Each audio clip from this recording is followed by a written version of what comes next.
vamos al medio ambiente, explicamos cosas de naturaleza y bueno, muchas cosas que estamos haciendo de labor que no se ve mucho porque no la divulgamos, ahora es el comienzo, pero hacemos muchísima labor a nivel estatal, o sea, ya no solamente a nivel local, sino que ya trabajamos a nivel de Madrid, a través de Galicia, a través del País Vasco, o sea,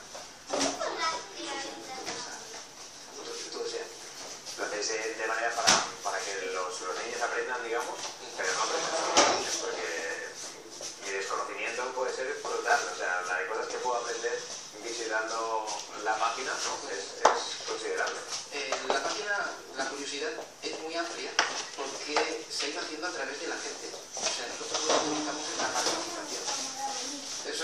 Muchas personas han quedado sorprendidas porque hemos cogido muchas veces y una persona que colabora mucho con nosotros, porque es de Galicia, una persona que tenemos mucho cariño, que se llama Susana Viqueira, pues esta persona está en Galicia y tiene un colegio con unos niños. Pues esta persona nos ayuda, colabora con nosotros y le dijimos, ¿y por qué no haces una sección en nuestra web?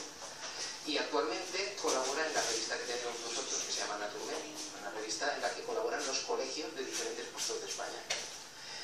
Dijéramos que por eso tiene tantas secciones, porque cada uno pues ha ido poniendo su granito de arena y dice, pues yo quiero colaborar. Pues oye, mira, yo te cedo un espacio de internet, tú me das el artículo, yo lo publico y esto yo. Puedes decirlo a tus compañeros, a tu gente, incluso hay niños que también ponen sus artículos y nos envían fotos.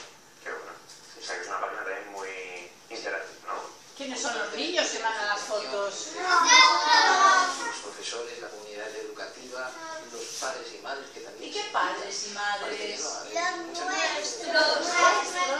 dejan un poco a los niños. Qué guay. No, hay padres que verdaderamente se implican en la educación de sus hijos y les permiten y colaboran incluso con nosotros a la hora de hacer cosas. La web es 3